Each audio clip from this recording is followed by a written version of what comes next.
আল্লাহ। সূরাতুল কাহফের 103 এবং 104 নম্বর আয়াত আল্লাহ তাআলা বলছেন, কুল, হে নবীজি আপনি বলুন,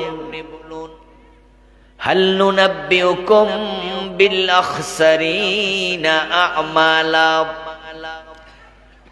আমি কি তোমাদেরকে এমন কিছু মানুষের সংবাদ দেব নাকি যে মানুষগুলো আমলের দিক থেকে ক্ষতিগ্রস্ত। আল্লাযীনা দাল্লা সাইয়ুহুম, যাদের আমল, কর্ম, তৎপরতা, চেষ্টা, প্রচেষ্টা সব হারিয়ে গেছে। ফিল হায়াতিদ দুনিয়া, দুনিয়ার জীবনে আমল করেছে, আমলগুলো হারাইয়া গেছে। মাছ ডুলায় রাখছিল ধরে ধরে, কিন্তু ডুলার যে তলা নাই এটা জেলে খেয়াল করে নাই, মাছগুলো ডুলাতে আছে না চলে গেছে। ও নবী আপনি বলুন, আমি এমন মানুষের খবর দেব নাকি যাদের আমলগুলো হারিয়ে গেছে। ওয়াহুম ইয়াহসাবুনা আন্নাহুম ইউহসিনুনা সুনআ, ওই মানুষগুলো যে আমলহীন, তাদের আমল আল্লাহ পর্যন্ত পৌঁছে নাই, তারা জানেই না। তারা ভাবছে তারা ভালো আমল করে চলছে, তারা যে ক্ষতিগ্রস্ত এটা তারা টের পায় না। ও নবী আপনি বলুন, এমন মানুষের খবর আমি দেব নাকি যাদের আমল কবুল হয় না, আমল বাদ হয়ে যায়, তাদের ব্যাপারে আমাদেরও জানা দরকার আছে কিনা। আল্লাহ না করুক যদি ওখানে আপনার নাম থাকে, নামাজ পড়ছেন কবুল হচ্ছে না, রোজা রাখছেন কবুল হচ্ছে না। এই আয়াত আল্লাহ 1400 বছর আগে, 1450 বছর আগে নাজিল করলেন। রাসূলুল্লাহর জামানায় যদি এমন মানুষ থাকে যাদের আমল কবুল হয় নাই, এই জামানাতে ওই জাতীয় মানুষের সংখ্যা কমেছে না বেড়েছে? এই মানুষগুলো যখন আল্লাহর সামনে হাজির হবে, দেখবে আমল নামা শূন্য, কিচ্ছু নাই, সব শেষ। 5 ওয়াক্ত নামাজ পড়ে অথচ পীরের পায়ে সেজদা দেয় এমন কিছু মুসল্লি আছে না নাই? যারা পীরের পায়ে সেজদা দিল তারা মুমিন না মুশরিক? ঈমান আছে না গেছে? ওর নামাজে কি কাম হবে? আর আমার বন্ধু, যে হিন্দু বৌদ্ধ আমাদের দেশে আছে তারা মা বাবার খেদমত করে না নাকি? হিন্দুরা কি মা বাবার বাড়ির জায়গা দেয় না? মা বাবার খেদমত করা কি নেক আমল নয়? কিন্তু হিন্দুর আমল নামায় সওয়াব হয় কয়টা? আপনাদের সুয়াগাজী বাজারে কোন হিন্দু দোকানে খুব জটিল বিষয়, মাদার তেরেসার নাম শুনেছেন? কথা বলেন। অনেক আগে মরে গেছে, নাও তো শুনতে পারেন। যারা শুনছেন তারা আর একটু জি বলেন। শুনছেন? অনেকেই শুনেছেন, যারা শোনেননি তারা আজকে শুনলেন। ওই মহিলার বাড়ি ছিল ইউরোপে, থাকতেন তিনি ভারতে, জীবনে বিয়েটাও করেন নাই। হাজার হাজার পথ শিশু, ইয়াতিম, অনাথ, তাদেরকে মায়ের ভালোবাসা দিয়ে বড় করছে। কয়েকশো ইয়াতিমখানা বানাইছে। তার কর্মের স্বীকৃতি স্বরূপ তাকে শান্তিতে নোবেল প্রাইজ দেয়া হয়েছে। নোবেলে প্রাপ্ত পুরাটা টাকা ইয়াতিমখানায় দান করছে। আপনাদের কাছে আমি জানবো, বলুন তো, ইয়াতিম লালন পালন করার মাঝে সওয়াব আছে না নাই? মাদার তেরেসা পাইছে তো? সবার নেক আমল কবুল হয় না। কত লোক আছে আল্লাহর সামনে গিয়ে দেখবে তার কিচ্ছু নাই, একবারে সাদা কাগজের মতো খালি। ঠিক এরকম দেখবে একটা লেখাও নাই, অথচ লোকটা 5 ওয়াক্ত নামাজি ছিল, রমাদানে রোজা রাখছে, মাথায় টুপি, মুখে দাড়ি, যাকাত দিয়েছে ক্যালকুলেটর নিয়ে হিসাব করে করে 1 পয়সা সহ, কিন্তু আমলনামা শূন্য, একটা নেকও নাই, সব হারায়া গেছে। সেদিন তার আল্লাহ তাআলার কাছে বলবে, আল্লাহ আমার নেকগুলো কই? আমি তো নামাজ কাজা করি নাই, রোজা ভাঙ্গি নাই। আল্লাহ জবাব দেবে, বান্দা তুই কি সূরা কাহফের 103 104 নাম্বার আয়াত পড়স নাই? এমন কিছু মানুষ তো আছে যাদের আমলগুলো দুনিয়াতে হারায়া গেছে, তুই তাদের একজন। কোন কারণে মানুষের আমল বাতিল হয়? আল্লাহ সেগুলোও বলেছেন, আমার রাসূল সেগুলোও বলেছেন। যেই যেই কাজ করলে আমল বাতিল হয়ে যায়, ওই কাজ যদি আপনি করেন আপনার আমলও শেষ। ওই লোক তখন বুঝবে, কিন্তু সেদিন বুঝে আর কোনো লাভ। কোরআনে আল্লাহ বলেন, সেদিন এই মানুষ আল্লাহর কাছে দরখাস্ত করে বলবে, ওয়ালাউ আন্না লানা কাররাতান ফানাকুনা মিনাল মুমিনিন। ও আমার আল্লাহ, আমার একটা বারের জন্য দুনিয়া পাঠায়া দাও, আমি ভালো মুমিন হয়ে যাব। পীরের পায়ে সেজদা দিলে ঈমান চলে যায়, আমি এটা জানতাম না। কাদিয়ানির নাম শুনছেন? শুনছেন? কাদিয়ানি মুমিন না কাফের? তাদের কি মসজিদ নাই? নামাজ পড়ে না? আল্লাহর সামনে গিয়ে পাবে তো কিছু? কাদিয়ানি মুমিন না কাফের? ও দোস্ত, কাদিয়ানি তামাম দুনিয়ার সব হক্কানি আলেমের ফতোয়া মোতাবেক কাফের। অথচ ঢাকার বকশী বাজারে গেলে দেখবেন তাদের কত সুন্দর মসজিদ লেখা আছে, আহমদিয়া মুসলিম জামাতের মসজিদ। আজান হয় 5 ওয়াক্ত, নামাজ হয় 5 ওয়াক্ত, ইমাম আছে, মুয়াজ্জিন আছে, মুসল্লিও আছে, কিন্তু সবগুলো কাফের। যারা কাফের তাদের ঈমান আছে না গেছে? যারা মুশরিক তাদের ঈমান আছে না গেছে? যাদের ঈমান নাই তাদের আমলের এক আনা দামও আর নাই। ঈমান হলো একের মতো, নেক আমল হলো ডান পাশে শূন্যের মতো। একের ডানে একটা শূন্য দিলে কত? 2টা দিলে, 3টা দিলে, 1 মুছে দেন। এখন শূন্য কত? আদাম আসেনি?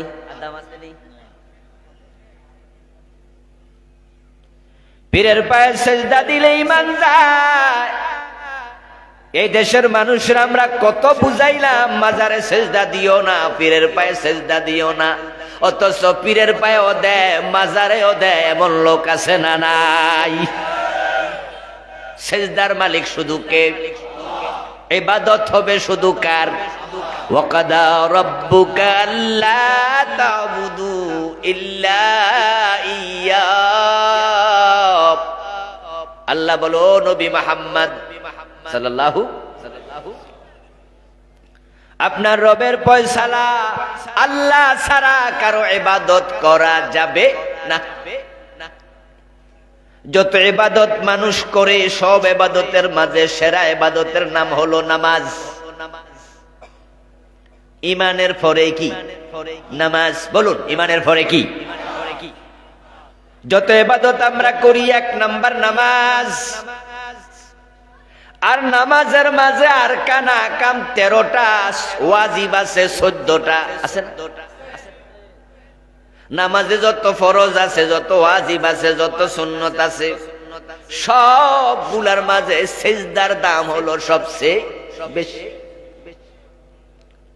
ইবাদতের মালিক আল্লাহ, তাই সিজদার মালিক কে? যদি তুমি আল্লাহ ছাড়া অন্যকে সিজদা দাও, আল্লাহর সাথে শরীক হয়ে যাবে। আর যে শিরিক করে তার ঈমান সাথে সাথে শেষ। এক যদি না থাকে শূন্য দিবা কেন, লাভটা কি? ওই কাদিয়ানী আল্লাহর সামনে গিয়ে বলবা, আল্লাহ আমার তো নামাজ ছিল, নামাজ কই, রোজা ছিল, রোজা কই। এভাবে যত কাফের আছে সবাই একই দশা হবে, যত মুশরিক আছে সবার একই দশা হবে। তখন আল্লাহ বলবেন, ও বান্দা তুই কেন শিরিক করলি, কেন শিরিক করলি, কেন কুফর করলি রে? তারা বলবে, আল্লাহ আমার দুনিয়া একটা বার পাঠাও, আমি ভালো ইমানদার হয়ে যাব। আপনাদের কাছে জানতে চাই, আবার দুনিয়ায় পাঠানোর কোনো সম্ভাবনা আছে নাকি? এবার কি হবে?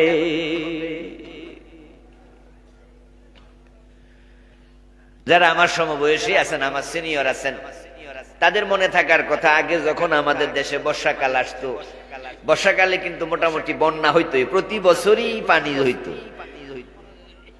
তখন আমাদের দেশে যে খাল বিল আছে, পানি যখন কিছুটা কমে যেত, তখন সেখানে মাছ ধরার জন্য আমরা জাল বসাইতাম। এরকম একটি জালা ছিল না, এমনি দিলে ওঠে, পিছন দিয়া চাপ দিলে, বেয়াল জাল বলে না আমাদের এলাকায়। এই বেয়াল জাল যারা বসাইতো তারা কিন্তু রাতের বেলায় মাছ ধরতো বেশি, দিনে জালটা উঠায় একেবারে দিত। রাতের বেলায় বেয়াল জাল দিয়া মাছ ধরতো, মাছগুলা যেন মরে না যায়, তা তারা ডুলা বানাইতো অনেক বড় কইরা, এত লম্বা ডুলা, এবং এটা গলা পর্যন্ত পানির মাঝে ভিজায় রাখতো। মাছগুলো জিন্দা থাকলে সকালে বিক্রি করলে ভালো মূল্য পাবে। এখন জেলে সারা রাত মাছ ধরলো, ডুলা যে তলা ছিদ্র এটা খেয়াল করে নাই, ধরে ধরে মাছ রাখছে। সকালবেলা টান দিয়া দেখে একটা মাছও নাই। এবার জেলে কপালে হাত দিয়া কয়, আহারে চাল ডাল কিনবো কি দিয়া, আমি গরিব মানুষ, আমার কি হবে? লসে পড়ে গেল। ও জেলে, মাছ রাখার আগে তোমার উচিত ছিল ডুলাটা চেক করা। গাছ লাগাইলে শুধু হবে না, ছাগলে যেন খাইতে না পারে, গাছে বেড়া দেয়া দরকার আছে না নাই? তাই ছোট গাছ লাগাইলে আমরা বেড়াও দেই, ছাগল যেন খাইতে না পারে। ডুলার তলা চেক না কইরা মাছ রেখো না, জেলে লসে পড়ে যাইবা। যেই যে কাজ করলে আমল বাতিল হয়, সেগুলো করো না মুসলমান, আল্লাহর সামনে ধরা খাইয়া যাইবা। এখন দুনিয়ার জেলে এক রাতে মাছ হারাইছে, পরের রাতে আবার ধরতে পারবে। ওই দিনের চাল ডাল প্রয়োজনে বাকিতে কিনবে অথবা ঋণ করবে। একদিন মাছ হারাইলে জেলে মরে না, জেলের পরিবারও মরে যায় না, সামান্য লসে পড়ে। কিন্তু আল্লাহর সামনে যাইয়া যদি দেখেন আমল নামা খালি, নতুন করে আমল করার সুযোগ আর নাই, সব শেষ। আফসোস সেদিন করে লাভ হবে কি? এবার বলুন তো, আজকে যদি আমি আলোচনা করি আর আপনারা শোনেন, শোনার পরে দেখেন যে আপনারও প্রবলেম আছে, আজকে বুঝলে তাওবা করার সুযোগ আছে না নাই? আজকে কিন্তু সুযোগ আছে। আপনি যদি আজকে বোঝেন যে হুজুর যে কথা কইলো, এই অপরাধ করলে আমল বাতিল হয়, আমল কবুল হয় না, এটা তো আমিও করতেছি। যেমন ধরেন যারা পীরের পায়ে সেজদা দিছে, এমন দুই একজন যদি আজকের মাহফিলে থাকে, উনি যদি মনে করে আজ থেকে আর দেব না, আল্লাহ আমারে মাফ করো, আল্লাহ কি মাফ করবে না? তাওবা করার সুযোগ আছে না? কিন্তু যদি শিরিক লইয়া মারা যান, উপায় আর। 5টি অপরাধের কারণে মানুষের আমলগুলো বরবাদ হবে। 3 অপরাধে ঈমান সহ বরবাদ, আর 2 অপরাধে শুধু আমল বরবাদ, ঈমান বরবাদ হয় না। 5টা অপরাধ যারা করে তাদের আমল নামায় কোনো আমল যোগ হয় না। প্রথম 3 অপরাধে ঈমান সহ শেষ, পরে 2 অপরাধে ঈমানটা বেঁচে থাকবে কিন্তু আমল কবুল হওয়া বন্ধ। মাঝে মাঝে কিছু অপরাধ করে কর্মচারী, বিভিন্ন চাকরিজীবী, যেই অপরাধে তার চাকরি শুদ্ধ চলে যায়। আবার কিছু অপরাধ আছে যেগুলাতে পানিশমেন্ট হয়, 3 মাসের বেতন কাটা যায়, আছে না? কিছু অপরাধ আছে গুরুতর, বেতনও নাই, চাকরিও নাই, সব ডিসমিস, এটারে কয় বরখাস্ত। কি কয়? মাঝে মাঝে দেখবেন পত্রিকায় চাকরি থেকে তাকে বরখাস্ত করা হলো, একবারে পানিশমেন্ট শেষ, একবারে লাল কার্ড দেখায়া দেয়, আউট। তিনটা অপরাধ করলে আল্লাহ আপনাকে আউট করে দেবে, তার মুমিন বান্দার কাতারে নাম রাখবে না। এক নাম্বার হলো কুফর, দুই নাম্বার হলো শিরিক, তিন নাম্বার হলো নেফাকে ইতিকাদি। যদি আপনি কুফরি করেন আপনার ঈমান শেষ, আর যার ঈমান শেষ তার সাথে সাথে আমলও শেষ। এক মুছে দাও আমল আর নাই, শূন্যের মূল্য নাই। এই জন্য আল্লাহর কাছে সবচেয়ে দামি জিনিসের নাম হলো ঈমান। ঈমান, ঈমান। যদি ঈমান নিয়ে মরো তাহলে তোমার জান্নাত আছেই। আমল যদি কমও থাকে, সরিষা পরিমাণ ঈমান আছে এমন লোক একদিন না একদিন জান্নাত পাবে। হতে পারে আমল খারাপ তাই তার শাস্তি হবে, কিন্তু ঈমান আছে তাই একদিন মুক্তি পাবে। আর যার ঈমান নাই সে নবীর বাবা হলেও জান্নাত পাবে না। যেমন ইব্রাহিম নবীর বাবা আজর জান্নাত পাবেন না, কারণ তিনি ঈমানহীন মুশরিক ছিলেন। মুশরিক, শিরিক করছে। উনি শুধু মূর্তি বানাতো না, উনি শুধু মূর্তির পূজা করতো না, তিনি মূর্তির কারিগর। নমরুদের বাড়িতে মূর্তি বানাতো, এলাকায় মূর্তি বানায় বানায় সাপ্লাই দিত। উনার ছেলে ইব্রাহিম আলাইহিস সালাম বাবাকে বলে, ইয়া আবাতি লিমা তা'বুদু মা লা ইয়াসমাউ ওয়া লা ইউবসিরু ওয়া লা ইউগনি আনকা শাইআ। ও আমার প্রিয় বাবা, এই মাটি দিয়া মূর্তি বানাও যার চোখ আছে দেখে না, কান আছে। আর আপনারা কিছু কন না, সব আমার দিয়া কইবেন। কান আছে, লা ইয়াসমাউ, সে শোনে না। মূর্তি কি কানে শোনে? ওয়ালা ইউবসিরু, মূর্তির চোখ আছে না নাই, সে কি দেখে? কত সুন্দর করে বাবার ছেলে বুঝায়, লিমা তা'বুদু মা লা ইয়াসমাউ। এমন মূর্তির কাছে গিয়া কয়, মা দুর্গা, মা লক্ষ্মী আমারে দে দে দে, অথচ ওই মাটির মূর্তি কানে তো। ও বাবা, আপনি কেন এসব করেন? এগুলো ছাড়েন। ইন্নী আরাকা ওয়া কওমাকা ফি দালালিম মুবিন। আমি ইব্রাহিম দেখছি আপনি আপনার জাতি পথহারা হয়ে গেছেন, পথে ফিরে আসেন। আজর কথা শুনে নাই, বরং ইব্রাহিম আলাইহিস সালামকে যখন সরকিতে তুলে সেখান থেকে আগুনে ফেলা হলো, সরকির রশি যারা টেনেছে তাদের মাঝে বাবা আজর। 40 দিন অগ্নিকুণ্ডে থেকে ইব্রাহিম আলাইহিস সালাম যখন বের হয়ে গেলেন, ওনার গায়ের পশম আগুন টাচ করে নাই, সুস্থ, একবারে সবল। এরপরও জালেম গুলো ঈমান আনে নাই। ইব্রাহিম আলাইহিস সালাম যখন আবার মানুষকে তাওহীদের দাওয়াত দেন, তখন আজর বলতেছে, ও ইব্রাহিম, লা ইন লাম তানতাহি লা আরজুমান্নাকা ওয়াহজুরনি মালিয়া। তুই যদি এসব বন্ধ না করস আমি আবার তোরে পাথর মারবো। নাউজুবিল্লাহ করবেন না? বাবা বলতেছে, লা ইন লাম তানতাহি, যদি তুমি থেমে না যাও, লা আরজুমান্নাকা, অবশ্যই তোমাকে আমি পাথর মারব। ওয়াহজুরনি মালিয়া, এবার শেষ দিকে বলছে, আমার একটু ভালো থাকতে দে। ছেলেরে বলতেছে, তোর কারণে আজর আমারে খোঁটা দেয়। আজর আমারে কয়, তোমার ফুত আমাদের মূর্তিরে গাইলা, তোর কারণে বাজারে গেলে মানুষ খোঁটা দেয়, তোর কারণে আমি কটু কথা শুনি। ওয়াহজুরনি মালিয়া, তুই আমার একটু ভালো থাকতে দে। ইব্রাহিমের মনে বড় কষ্ট। আরে আমি মানুষগুলোকে জাহান্নাম থেকে বাঁচাতে চাই, আর তারা আমারে দুশমন ভাবে, কারণ তারা যে মূর্তি পূজা করে এই অবস্থায় মারা গেলে কপালে জান্নাত, সবগুলো জাহান্নামে জ্বলবে। আমি তো তাদেরকে জাহান্নাম থেকে বাঁচাতে কথা বলি, আমার বাবাও আমার এই কথাটা বুঝতে চায় না। ইব্রাহিম নবী তখন ওনার জন্মস্থান ইরাক থেকে হিজরত করে সিরিয়ায় চলে গেলেন।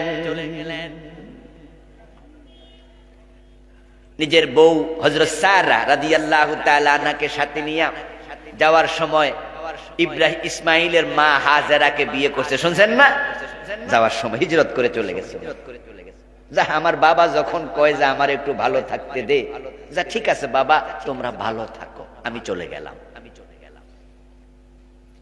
নবীজি মুহাম্মদ সাল্লাল্লাহু আলাইহি ওয়াসাল্লাম বলেন, ইয়ালকা ইব্রাহিম ওয়া আবাহু আযারা ইয়াউমাল কিয়ামাহ ওয়া আলাইহি কাতারাতুন গাবারা। কিয়ামতের দিন ইব্রাহিম আলাইহিস সালাম ওনার বাবা আজরকে দেখবে ধূলিধূসরিত। ফেরেশতারা গলার মাঝে রশি লাগাইছে, হাতের মাঝে পায়ের মাঝে রশি লাগাইয়া টানতেছে, হেসরাচ্ছে, পুরা শরীর কর্দমাক্ত, রক্ত বেরিয়ে গেছে। বাবা আজর ইব্রাহিম আলাইহিস সালামের দিকে তাকায়া দেখবে ইব্রাহিম আজকে জান্নাতের পোশাক পরে দামি চেয়ারে বসে আছে। ছেলে আছে বড় মৌজে, বড় আরামে, আর বাবা আছে বড় বিপদে। দেখা হয়ে যাবে আজরের সাথে ইব্রাহিম আলাইহিস সালামের। দেখা হওয়ার পরে এবার আজর ইব্রাহিম আলাইহিস সালামের দিকে তাকাবে। ইব্রাহিম আলাইহিস সালাম বাবার লক্ষ্য করে বলবে, আলামা কুল্লাকা লাল্লা তাসিনি। ও বাবা, আজকে তুমি বড় বড় চোখ দিয়া আমার দিকে তাকায়া আছো, তাকায়া লাভটা কি? দুনিয়া থাকতে কি তোমাকে বলি নাই আমার অবাধ্য হইও না, আমার কথা শোনো, ওয়াত্তাকুল্লাহ ওয়াতিউন, আল্লাহকে ভয় করো, আমি নবী ইব্রাহিম আমার কথা মেনে চলো। সেদিন তো শোনো নাই বাবা, আজকে এমন তাকায়া আছো, লাভটা কি বলো? ইব্রাহিম আলাইহিস সালামের কথা শুনে আজর জবাব দেবে, আলিয়াউমা লা আসিক, আজকে তোর সব কথা শুনবো, বাধ্য হব না। কি শুনতে হবে বল? বাবার এমন কথা শুনে ইব্রাহিম আলাইহিস সালামের মনের মাঝে বাবার প্রতি দয়া জাগবে, ভালোবাসা উতলে উঠবে। বলুন তো আপনারা, বাবা যদি চোর হয়, বাবার প্রতি সন্তান হিসাবে মায়া আছে না নাই? ইব্রাহিম আলাইহিস সালাম সাথে সাথে এবার আল্লাহর সাথে কথা বলতে শুরু করবেন। বাবার সাথে আর কথাই বলবেন না, কারণ তিনি জানেন গলার রশি আল্লাহ ছাড়া কেউ খুলতে। ইয়া রাব্বি ইন্নাকা কাদ ওয়া'তানি আল্লা তুখজিনি ইয়াওমা ইউবআসুন ফাআইয়ুল খিজি আখযা মিন আবিল আবআদ। ইব্রাহিম আল্লাহর সাথে কথা বলছো, আমার আল্লাহ দুনিয়ায় থাকতে তুমি আমাকে ওয়াদা দিছো, কিয়ামতের দিন তুমি আমি ইব্রাহিমকে শরম দিবা না।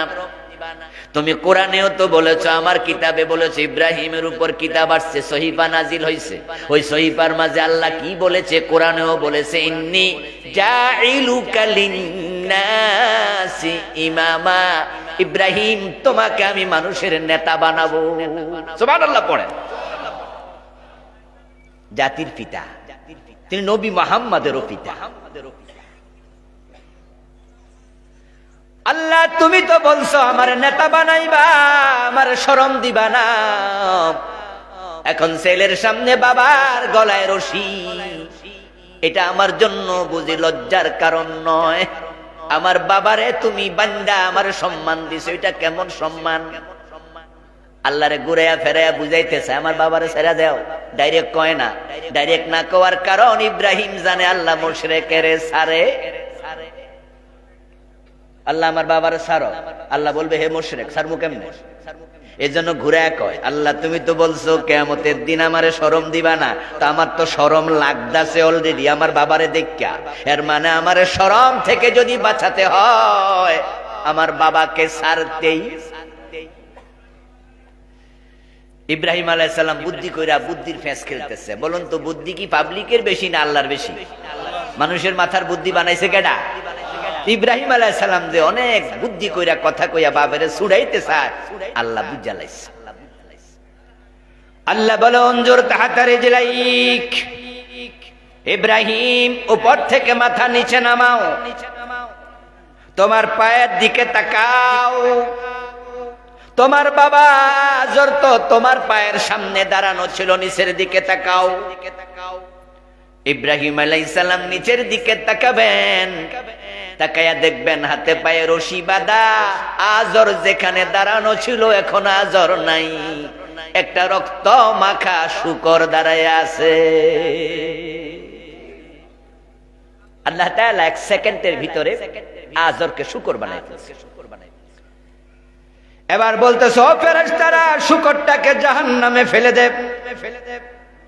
ইব্রাহিমের সামনে বাবা আজরকে শূকর বানাইয়া আল্লাহ জাহান্নামে ফেলে দিয়া বুঝাবেন, তাকে শূকর বানাইয়া তোমাকে লজ্জা থেকে বাঁচাইলাম, তুমি তো আর বলতে পারবা না আমার লজ্জা লাগে, এখন তো আজর নাই, শূকর বানাইয়া দিছি, কিন্তু আজরকে জাহান্নাম থেকে বাঁচাবো না, কারণ যারা শিরিক করে তাদের কপালে জান্নাত নাই।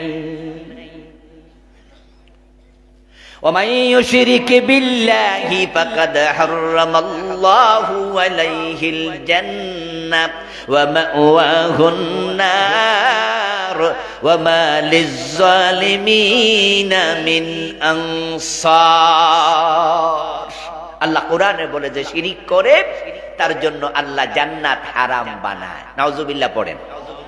ওয়া মাওয়াহুন নার, মুশরিকের জায়গা হলো জাহান্নাম।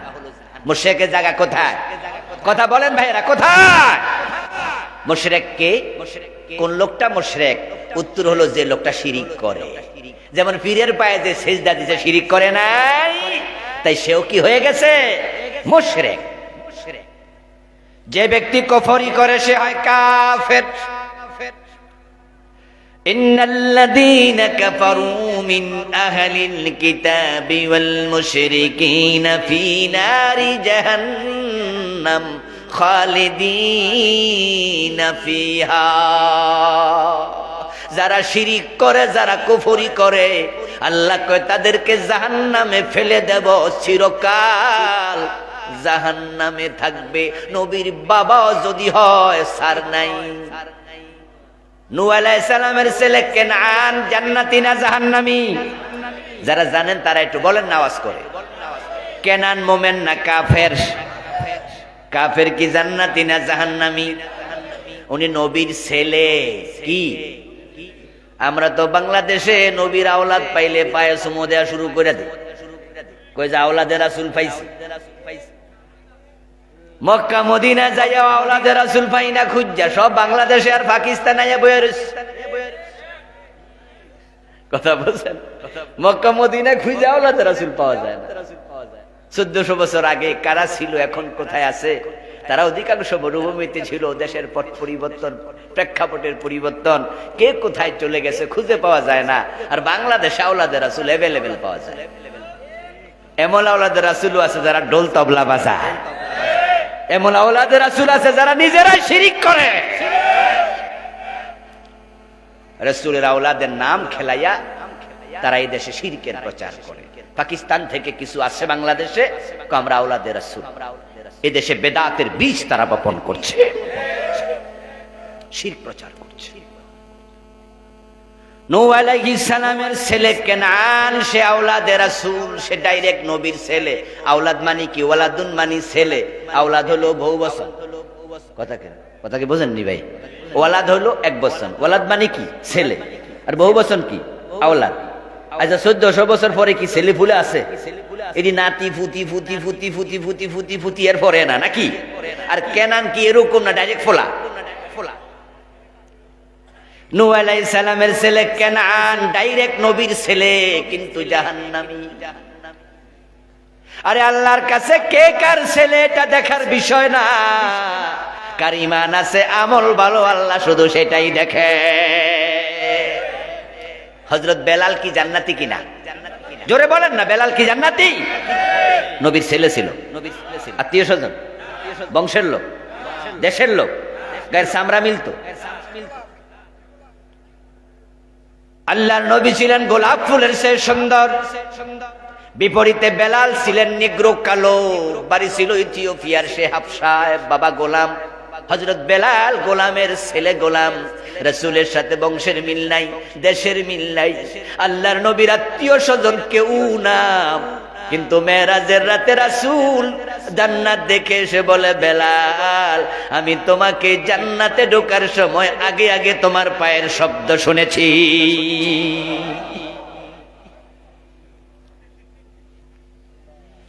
ও দোস্ত, আল্লাহ দেখবে কার ঈমান কার আমল আছে।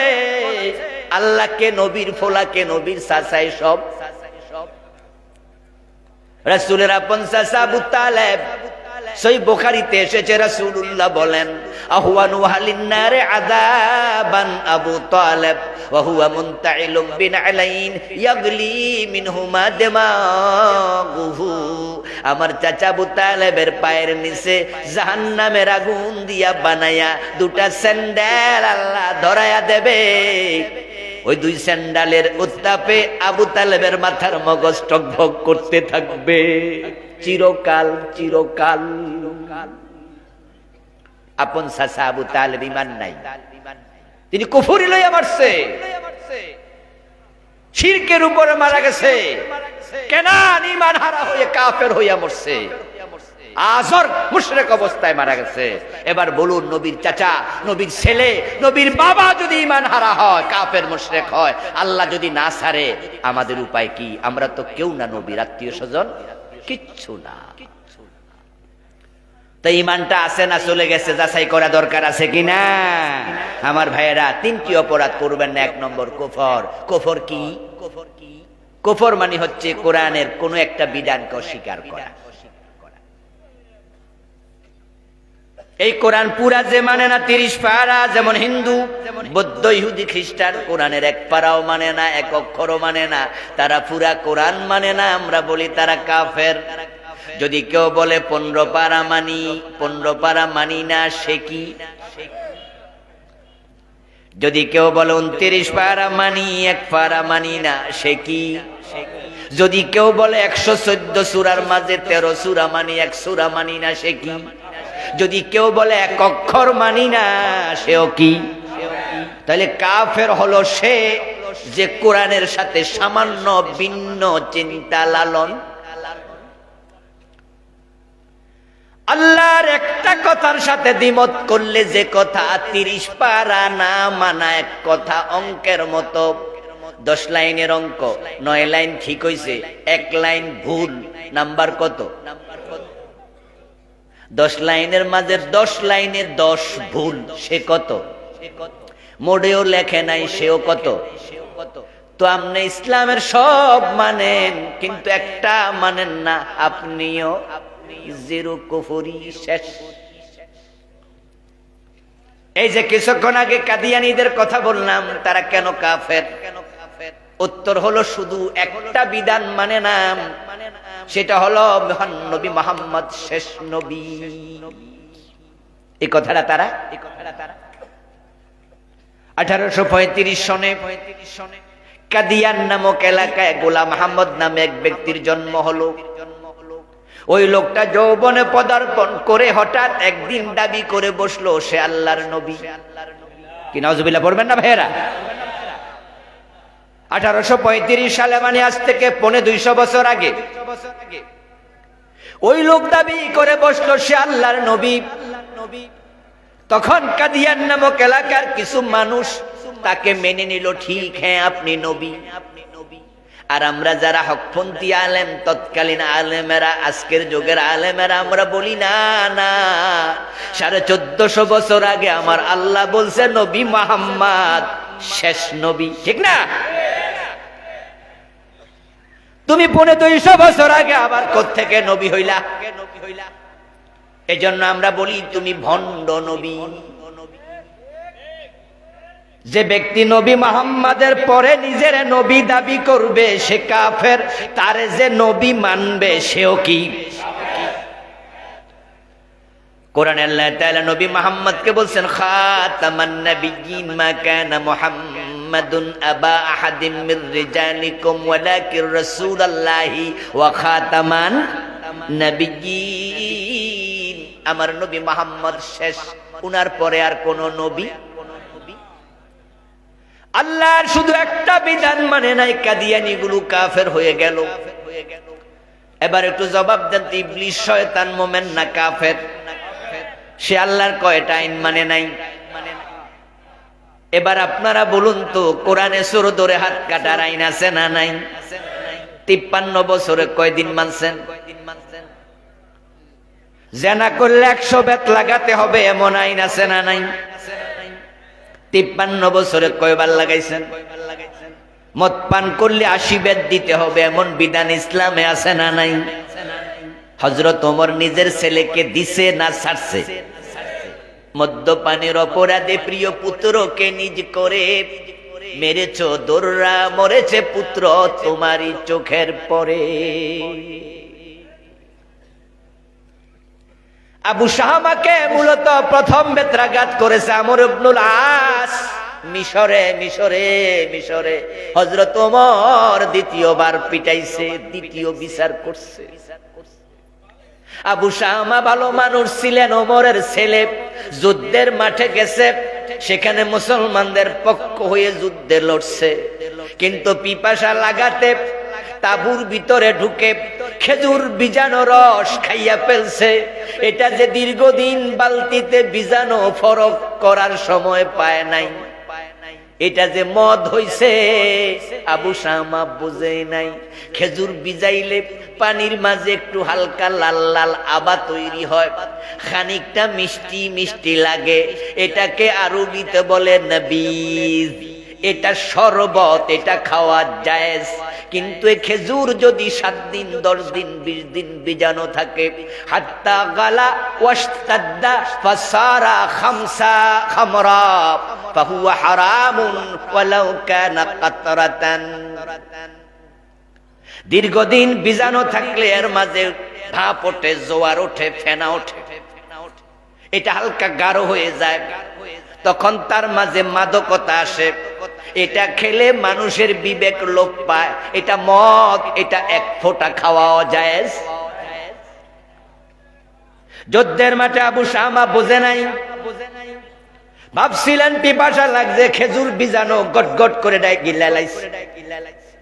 মদ খাওয়ার পরে মানুষ মাতাল হয়ে যায়। মাতাল যখন মাতলামি করে তখন কিন্তু বোঝে না, পরে পাবলিকে কইলে শরম পায়, ঠিক না?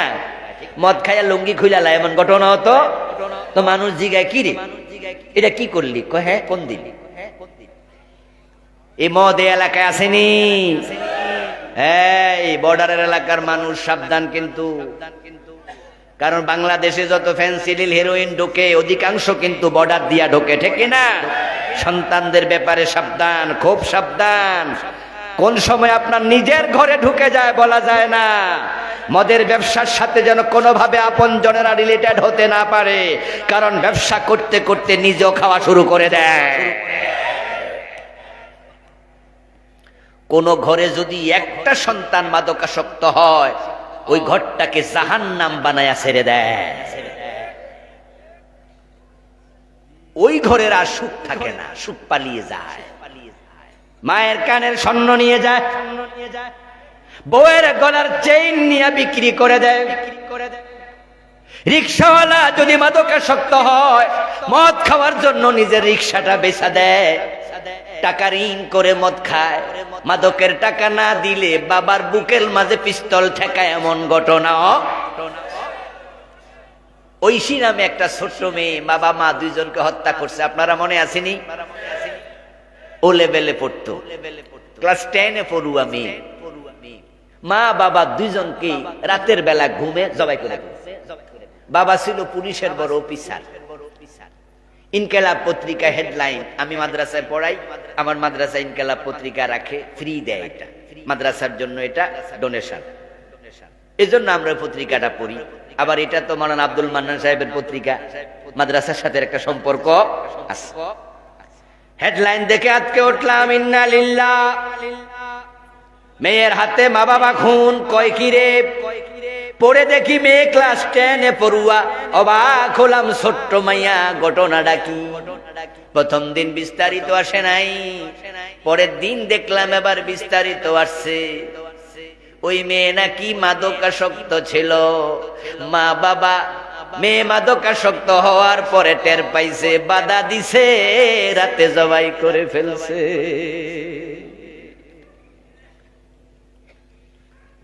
ও প্রিয় ভাই, যদি আপনার সন্তান মাদকাসক্ত হয়, ঘরের সম্পদ আর নিরাপদ না। গোসল করার সময় আমরা হাতের ঘড়ি টেবিলের মাঝে রাইখা গোসল করতে চাই।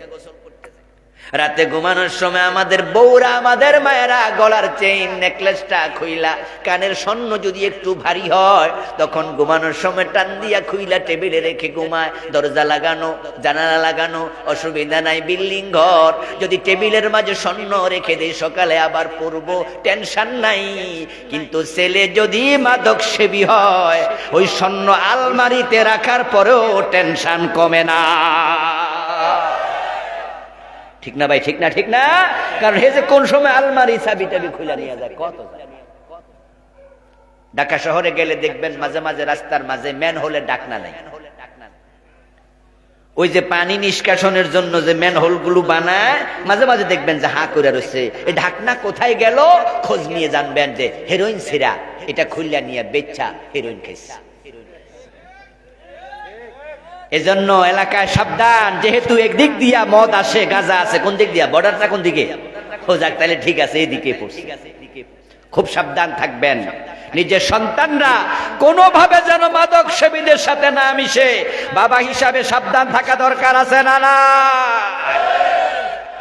আরে আমরা তো 53 বছর এমন একটা দেশ পাইছি, যে দেশের প্রশাসন মাদক বন্ধ করে না।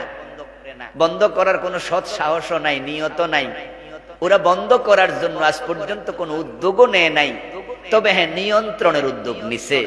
এজন্য তারা একটা অফিস বানাইছে, সে অফিসের নাম দিছে মাদক নিয়ন্ত্রণ অধিদপ্তর। আমরা কি নিয়ন্ত্রণ চাই না নির্মূল চাই? আপনারা কথা বলতে হবে তো আমার সাথে। আপনারা কি চান, নিয়ন্ত্রণ না নির্মূল? নিয়ন্ত্রণ মানে কি বন্ধ, না কিছু কিছু খাও? বুদ্ধি আছে, ও পিছে বানাইছে নিয়ন্ত্রণ, মানে খাওয়ার চিন্তা আছে। গাড়ি যখন ওভার স্পিডে চলে, তখন আমরা যাত্রীরা মাঝে মাঝে ড্রাইভাররে বলে, এই ড্রাইভার, গাড়ি কন্ট্রোল করো, কন্ট্রোলে চালাও। কন্ট্রোল শব্দের বাংলা অর্থ কি? মাশাআল্লাহ, এই যে বুঝছেন কন্ট্রোল অর্থ কি? এর মানে তুমি 80-তে চালাও কেন, 90-তে চালাও কেন, মিয়া 60-এর মাঝে রাখা চালাও, নিয়ন্ত্রণে চালাও। তো ওরা অফিসের নাম দিছে মাদক নিয়ন্ত্রণ, মানে কিছু কিছু খাও। এজন্য হোটেল শেরাটনে মাদকের বার আছে না নাই? বলতে হবে কথা। সোনার গায়ে আছে না নাই? রেডিসনে আছে না নাই? ঢাকার 5 স্টার হোটেলগুলোতে ওপেন মদ বিক্রি হয়, এবং মদ খাইয়া ওপেন নাচানাচি করে। নাচার জন্য আবার মহিলাও আছে, টাকা দিলে একসাথে নাচে। নাউজুবিল্লাহ পড়েন।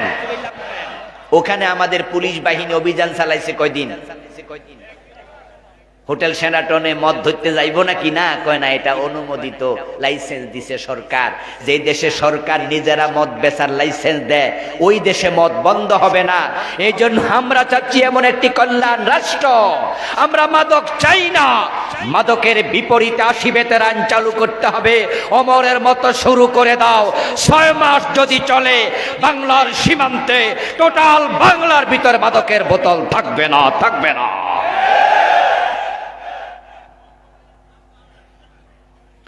হযরত ওমর রাদিয়াল্লাহু তাআলা আনহুর ছেলে মাতলামি শুরু করলো।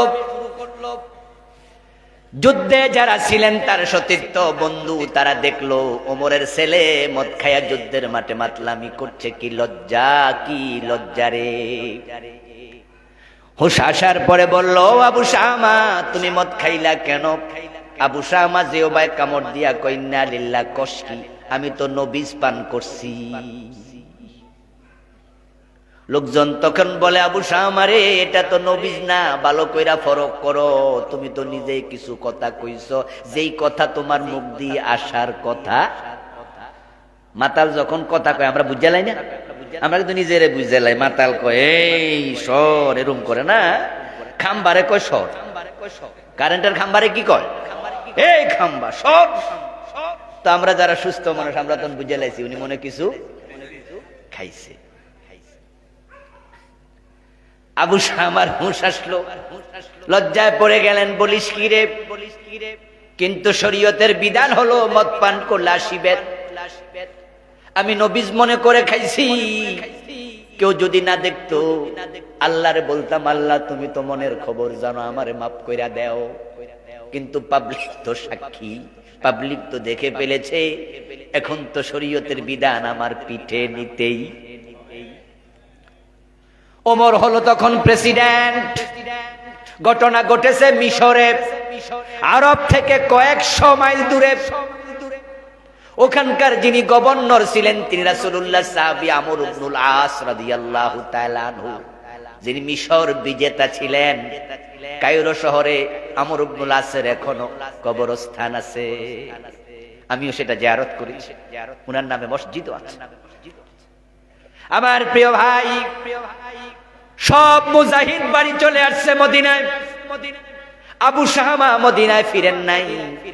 তিনি হযরত ওমরের কাছে, হযরত আমর ইবনুল আসের কাছে গেলেন।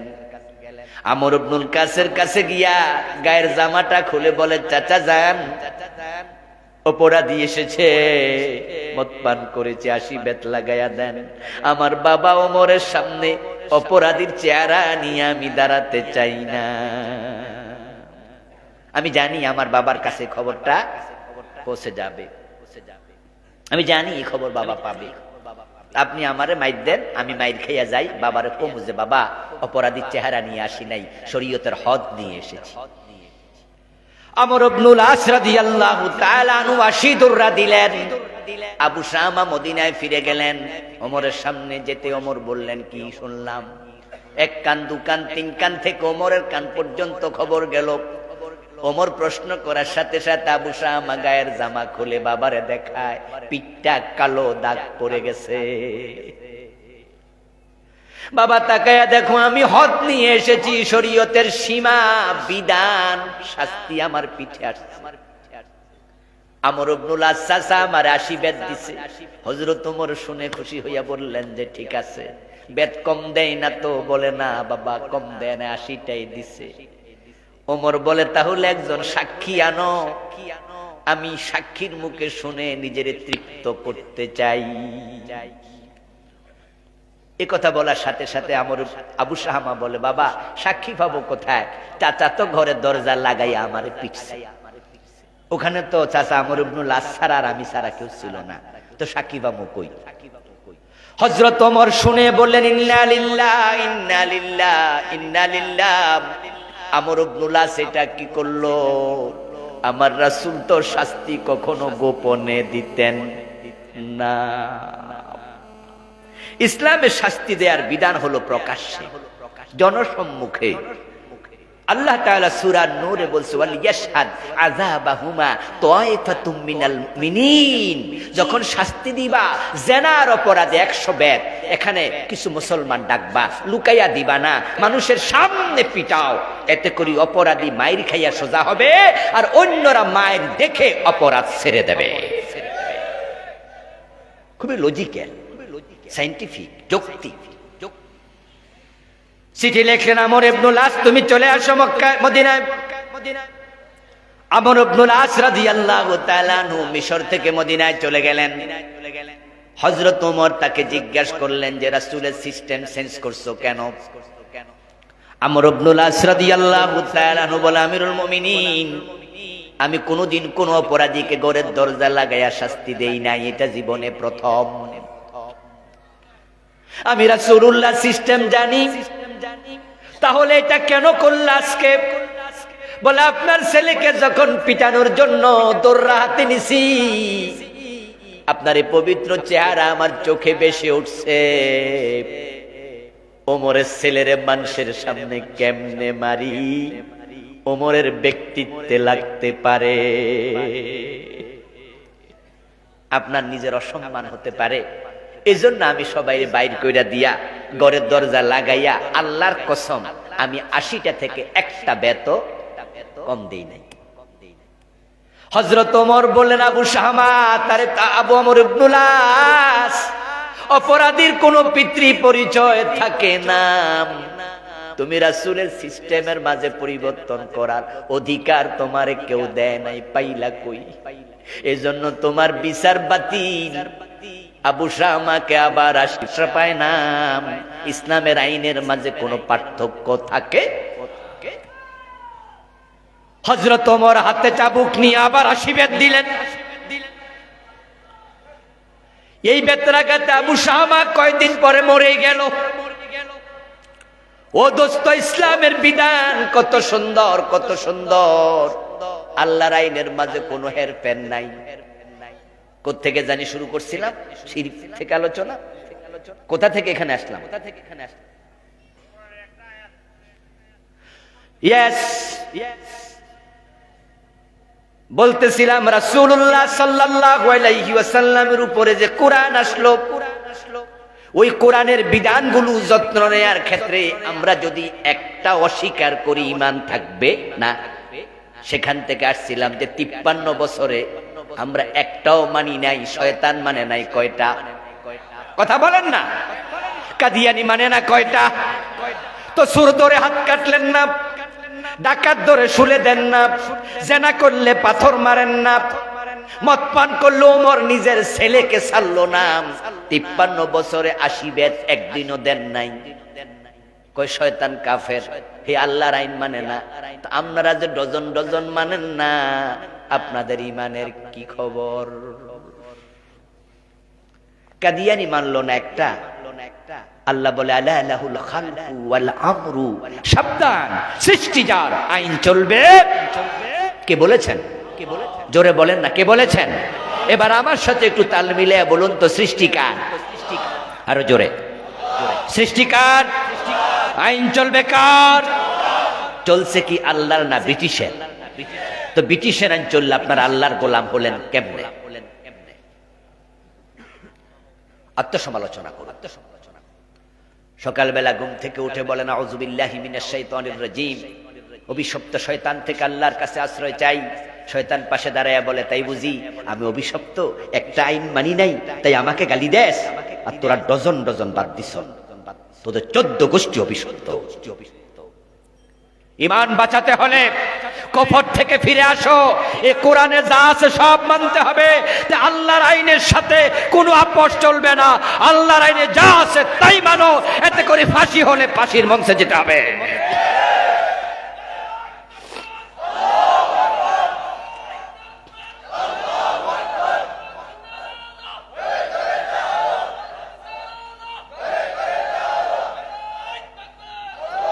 আমার ভাইয়েরা, বাংলাদেশে কুফর চলছে দেদারসে।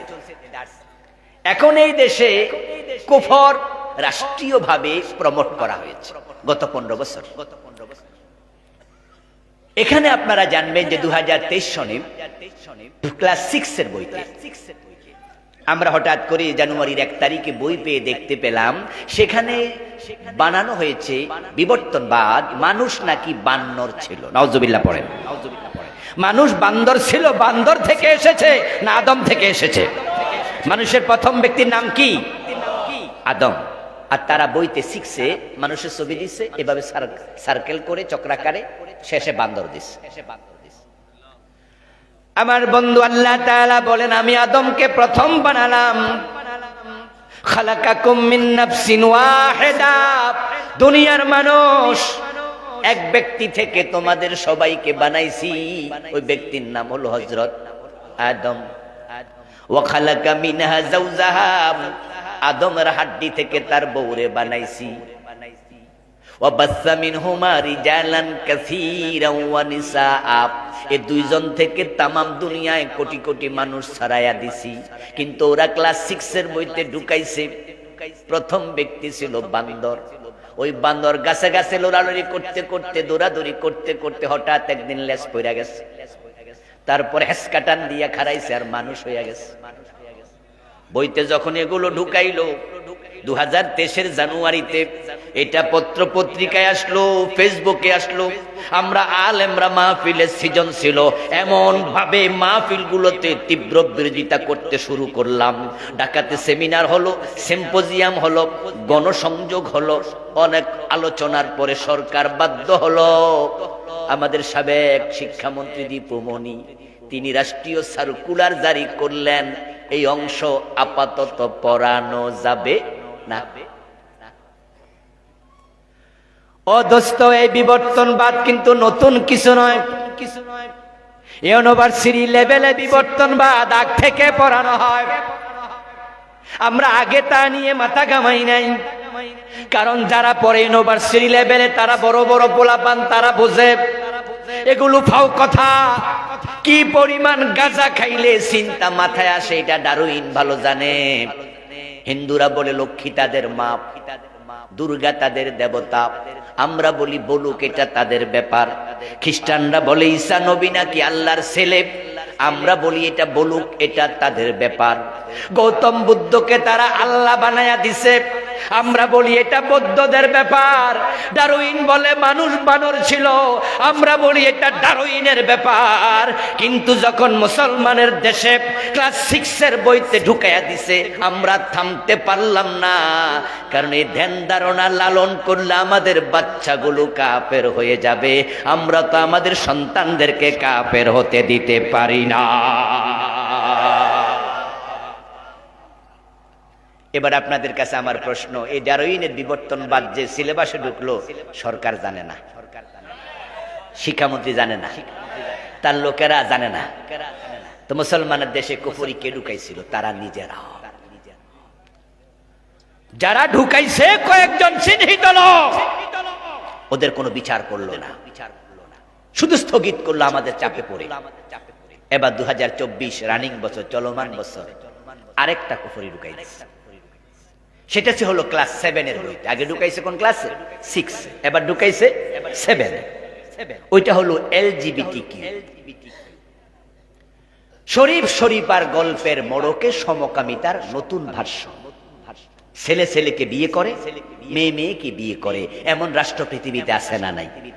আমেরিকায়, ইউকে, ফ্রান্সে, জার্মানিতে, পৃথিবীর অনেকগুলো রাষ্ট্র, 37টার বেশি রাষ্ট্রে পুরুষ পুরুষকে বিয়ে, মেয়ে মেয়েকে বিয়ে করা তারা রাষ্ট্রীয়ভাবে অনুমোদন দিয়েছে। নাউজুবিল্লাহ পড়েন।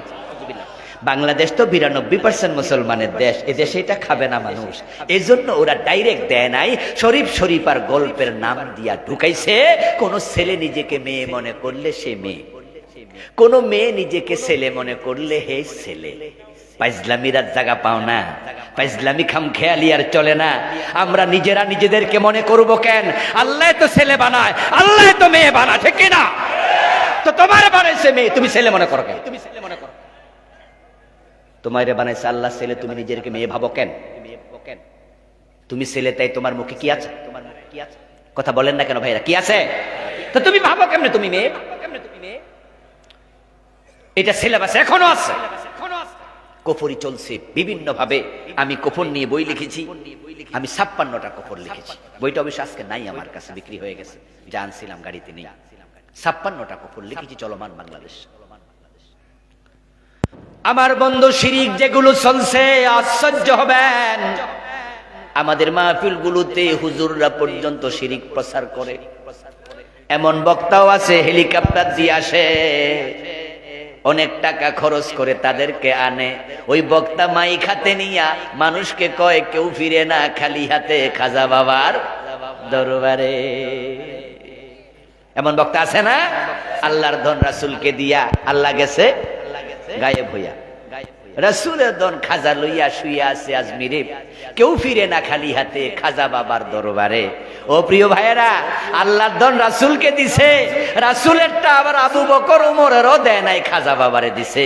এরপরে এবার কয় উনার দরবারে গেলে সব পাইবা, সেখানে চাও। অথচ দেয়ার মালিক কে? সন্তান কে দেয়? রিজিক কে দেয়? সুস্থতা কে দেয়? চাইলে কার কাছে যাওয়া লাগবে? বাংলাদেশের মানুষকে তারা বলছে খাজা বাবার কাছে যাও। নাউযুবিল্লাহি মিন যালিক। পীরের কাছে যাইয়া, মরা পীরের কাছে ছেলে মেয়ে চায়, এমন লোক আছে না নাই? ডাইরেক্ট শিরক, যাহা আল্লাহর জন্য খাস, তার সাথে অন্যকে মিশাইলে ঈমান শেষ। গণকের কাছে যায়, ঠাকুরের কাছে যায়, বান্দরের কাছে যায়, টিয়া ফাকির কাছে যায়। বসুন্ধরা শপিং মলে বাবা লিটন দেওয়ান বসে আছে, উনার কাছে ভবিষ্যৎ জানতে যায়, হস্তরেখা দেখায়, এমন লোক আছে কিনা? ঈমান শেষ। এক সেকেন্ড পরে কি হবে? আল্লাহ ছাড়া কেউ। গায়েবের মালিক কে? তো গায়েবের মালিক যদি আল্লাহ হয়, ইত্তেফাক পত্রিকায় প্রতি মাসে একবার বা দুইবার রাশিফল প্রকাশিত হয়। আরো কিছু পত্রিকা আছে, আপনারা দেখবেন যে পত্রিকার অর্ধেক পর্যন্ত রাশিফল, সেখানে লেখা আছে বৃষ রাশি, কর্কট রাশি, তুলা রাশি, কন্যা রাশি। আসেনি? এরপরে দেখবেন যে একটু লেখা আছে, লেখে যাদের তুলা রাশি আগামী সপ্তাহ ভালো যাবে, এবং আগামী সপ্তাহে ব্যবসা করলে ব্যবসায় লাভ হওয়ার সম্ভাবনা আছে। যাদের কন্যা রাশি তার আগামী সপ্তাহে বিয়ে করলে বউ ভালো পাবে। তখন সে মুস্কি মুস্কি হাসা কয়, তাহলে আর দেরি নাই, শুরু করে দেয়। আচ্ছা, আপনাকে আমি বলছি আগামী সপ্তাহ দূরের কথা, আগামী 1 ঘন্টা পর কি হবে আল্লাহ ছাড়া কেউ জানে। ঈমান শেষ। হিন্দুদের দুর্গা পূজা যখন আসে, মুসলমানের সন্তানগুলো মুশরিক হয়, তখন ঘরে ঘরে টেলিভিশনের মাঝে পত্রিকার হেডলাইন, টেলিভিশনের ব্রেকিং নিউজ, আমাদের নেতাদের মুখ থেকে একটা স্লোগান আমরা হর হামেশাই শুনেছি, যেটা এখন সিলেবাসের বইতে 5ম শ্রেণী পর্যন্ত প্রায় বইতে ঢুকে গেছে। ওই একটা স্লোগান লাখ লাখ মানুষের ঈমান শেষ করে দিছে। ওই স্লোগানের মাঝে শিরিক এবং কুফর দুইটা একসাথে পাওয়া যায়। ওই জঘন্য স্লোগানটা হলো ধর্ম যার যার, উৎসব সবার। আমার ভাইয়েরা, আপনাদের কাছে আমি জানতে চাই, হিন্দুদের ধর্ম কি আমাদের ধর্ম? তাদের উৎসব কি আমাদের উৎসব? আল্লাহ শিখাইছে লাকুম দীনুকুম ওয়ালিয়া দিন, তোমাদের ধর্ম তোমাদের, আমাদের ধর্ম আমাদের। দুইটা এক না আলাদা? কথা বলেন না, এক না আলাদা? তো স্লোগান তো হবে ধর্ম যার, উৎসব তার, বিয়ে যার, বউ তার, চাকরি যার, বেতন তার। এই স্লোগান তো বৈধ স্লোগান। এখন বিয়েতে তো দুলার সাথে স্বাস্থ্য ভাইও যায়, খালতো ভাইও যায়, যায় না? এখন বউ লই আসার পথে ফোলাপান মিছিল ধরছে, বিয়ে যার যার, বউ সবার। আচ্ছা, অবস্থাটা কি হবে? বেড়িও ডরাইবো আর বেড়া কবো, হারে এত কষ্ট করে বিয়ে করলাম, ফোলাপানি কয় কি? চাকরি করলেন মাস ভরে, আপনি বেতন তুলে ব্যাংক থেকে বাসায় যাচ্ছেন, রাস্তার মোড়ে দাঁড়িয়ে আছে মোটর সাইকেল লইয়া আর সিগারেট টানে 4-5টা পোলাপান, আপনারে দেখে বলল, স্যার বেতন তুলছেন নাকি? স্যারে বলে হ্যাঁ। স্লোগান দিল চিৎকার দিয়া, চাকরি যার যার, বেতন সবার, যা আছে ভাগ করেন। এই স্লোগান দেখে আপনি বলবেন যে দেশটা কি মগের মুলুক পাইছো? চাকরি যার যার, বেতন সবার, ফাইজলামি পাইছো নাকি? 999 খবর দে, চেয়ারম্যানের কাছে চল, ফাইজলামি চলবে না, আমার বেতন আমার চাকরি। স্লোগান হবে চাকরি যার, বেতন তার, বিয়ে যার, বউ তার, ধর্ম যার, উৎসব তার, ধর্ম যার যার, উৎসব সবার। এই স্লোগান মানি না, মানি না, মানতে পারি না, ঈমান চলে যায়।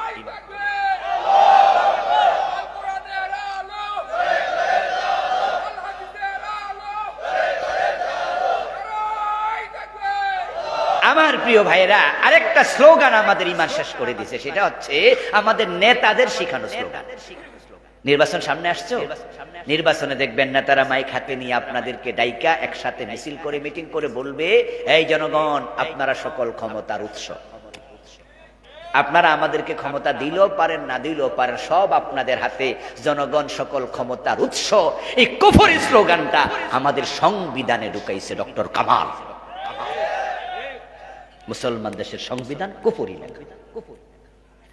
আপনাদের কাছে আমি জানবো, যারা বোঝেন সবাই একটু জোরে আওয়াজ করুন তো, ক্ষমতার উৎস কি জনগণ না আল্লাহ? মাশাআল্লাহ। ক্ষমতার মালিক কে?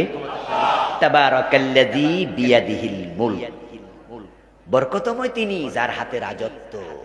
রাজত্ব কার? কুলিল্লাহুম্মা মালিকাল মুলক তুতিল মুলকা মান তাশা ওয়া তানজিউল মুলকা মিম্মান তাশা। এই আয়াত আপনারা সবাই জানেন, সবাই শুনেছেন, মুখস্থ পারেন অনেকে। কুল হে নবী আপনি বলুন আল্লাহুম্মা হে আল্লাহ মালিকাল মুলকি রাজত্বের মালিক তুমি, তুতিল মুলকা মান তাশা তুমি যাকে মনে চায় রাজত্ব দাও, ওয়া তানজিউল মুলকা মিম্মান তাশা আবার তুমি চাইলে রাজত্ব কেড়ে নিয়া দেশ থেকে ইন্ডিয়া দিল্লিতে পাঠায়া দাও।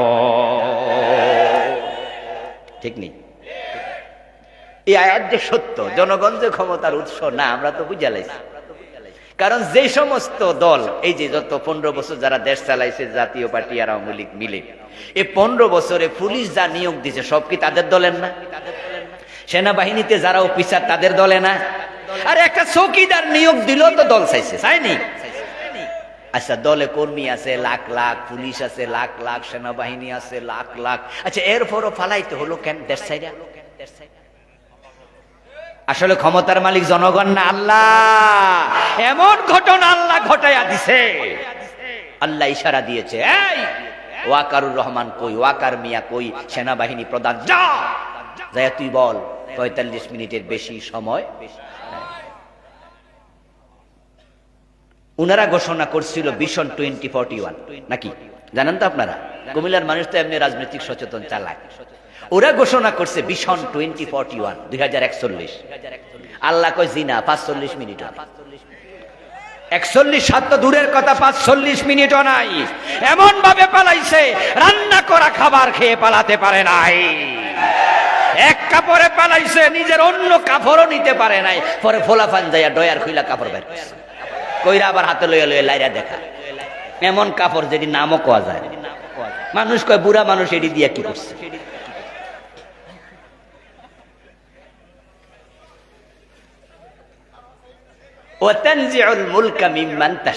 আল্লাহ বলে আমি ক্ষমতা থেকে যাকে চাই তাকে সরাইয়া দেই। সরাই কে? ক্ষমতা দেয় কে? আরে আল্লাহ যে চাইলে কেমনে পারে, অত ইজ্জু মান তাশা ওয়া তুযিল্লু মান তাশা। আয়াতের পরের অংশ, আল্লাহ চাইলে সম্মান দেয়, চাইলে অপমান করে। আপনি দেখেন কিভাবে অপমান হলো, পৃথিবীর কোন দেশ তাকে ঢুকতেই দেয় না। ইন্ডিয়া জায়গা না দিলে লুকানোর জন্য আল্লামা সাইদি যে বলছিল ইঁদুরের গর্ত খুঁজে পাওয়া যাবে না, সেটাই হয়েছিল, ঠিক কিনা?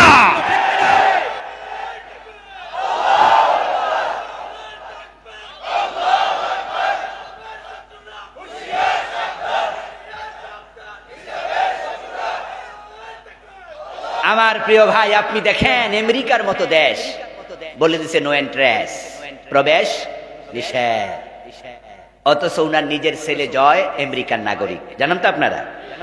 আচ্ছা ইউকে, লন্ডন, উনারা বলেছে নো এন্ট্রেন্স, প্রবেশ নিষেধ, অথচ শেখ রেহানা উনার আপন বোন ব্রিটিশ নাগরিক। উনার মেয়ে অলরেডি ব্রিটিশ পার্লামেন্টের বর্তমান মন্ত্রী। বোনের মেয়ে মন্ত্রী, নিজের বোন নাগরিক। ব্রিটিশ বলছে নো এন্ট্রেন্স, আমার দেশে জায়গা নাই, আসবা না। আমেরিকা কয় জায়গা নাই, পৃথিবীর কোন দেশ ভিসা দেয় না। তিনবারের প্রধানমন্ত্রী। আচ্ছা আপনারা এখানে যারা আছেন চাইলে কি মালয়েশিয়ার ভিসা পাবেন না? যদি আমরা উমরায় যেতে চাই সৌদি আরব ভিসা দেবে না? আচ্ছা আমরা বাধা দিবে? কিন্তু উনাকে সৌদি আরব কয় সৌদি আমাদের দেশে জায়গা নাই। মালয়েশিয়া কয় এদিক আইয়েন না। মোদি যদি দয়া করে জায়গা না দিত, মোদি তো জায়গা দেবেই, কারণ আমাদের সাবেক পররাষ্ট্রমন্ত্রী বলছে আমাদের সাথে স্বামী স্ত্রীর সম্পর্ক, মনে আসেনি? তো বউ গেলে জায়গা দেয় না কেডা? এটা তো দেয়াই উচিত, কারণ পররাষ্ট্রমন্ত্রী আব্দুল মোমেন নিজে কইছে, এটাকে আমার কথা নাকি? কইছে সম্পর্কটা কিসের? স্বামী স্ত্রী। তখন আমরা হয়তো বুঝা উঠতে পারি না যে স্বামী কেডা বউ কেডা, এখন আমরা 5 তারিখের পরে বুঝছি।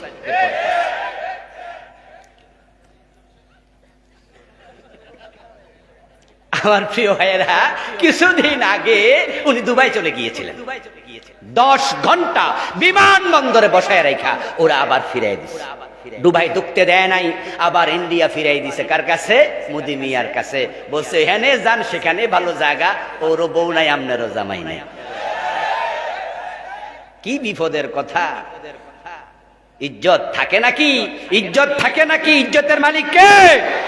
আল্লামা সাঈদীকে 13 বছর জেল খাটাইছে ইজ্জত নষ্ট করার জন্য, উনাকে খুনি বানাইছে, দর্শনকারী বানাইছে, বাড়ি লুটপাটকারী বানাইছে, আলেমদের বেজ্জতি করছো, আল্লাহ বুঝি দেখে না?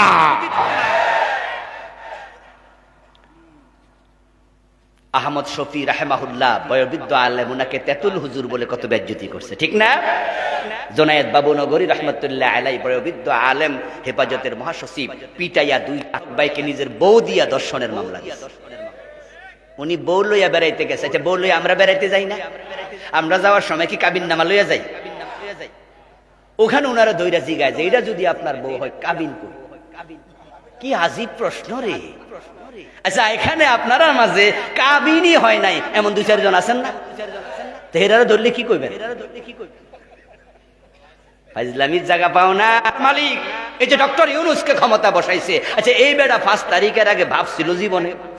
আচ্ছা, আপনারাও তো জানেন যদি বেড়া কিছু ভাইবা থাকে সেটা হলো জেল যে কয় বছর খাটি আল্লাহ জানে।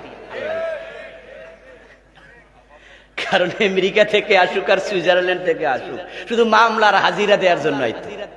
কারণ বেড়ার বিরুদ্ধে যে মামলা, ছোট ছোট না বড় বড়, ওরে বাবা রে বাবা, এক এক মামলা মাথার দিলে আমি বই যাবো মারি, এত ওজন, হাজার হাজার কোটি টাকার মামলা।